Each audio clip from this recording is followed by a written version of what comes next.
Hangtod karon ubos ang sugbo sa gale warning apan bisan pa man niini wala kini makapugong sa mga biyahe gikan sa Angasil Port paingon sa isla sa Ulango. Si Nico Sereno sa report.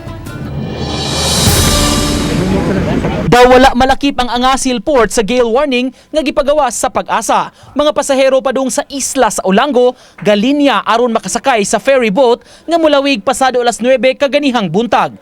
Linaw ang dagat ug daw wala malakip ang kadagatan sa dakbayan sa Lapu-Lapu sa gale warning.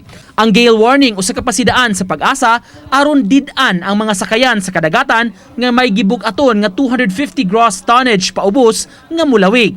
Giangkon hinuon ni PO First Gustavo Pozon, commander sa Coast Guard Substation Lapu-Lapu City, nga ang kamalinawon sa dagat ang ilang gibasihan nganong mitugot sila nga may mga ferry boat nga mulawig gikan sa Angasil Port padung sa Olango Island ug pabalik.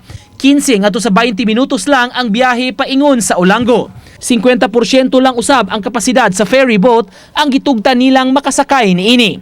Matag ferry boat, dunay kapasidad nga makakarga og kapin sa usa ka gatos ka mga pasahero. Sa makuha namo ang dagat na linaw lang, which is makita lang po ng Ulango, amo nang i-consider para po sa mga tao mga mula bang sa Ulango. Laing gipasabot ni Pozon nga kanunay ang ilang monitoring sa Coast Guard Substation sa Olango Island aron mabantayan dayon kung aduna may masinati nga mga dagko o kusog nga bawd. Samtang gipahibaw ni PO Second Jeremiah Luquias, Deputy Subcommander sa Coast Guard Substation Lapu-Lapu City, nga suka Disyembre 24, wala sila mga biyahe nga padung sa Olango nga kansilado.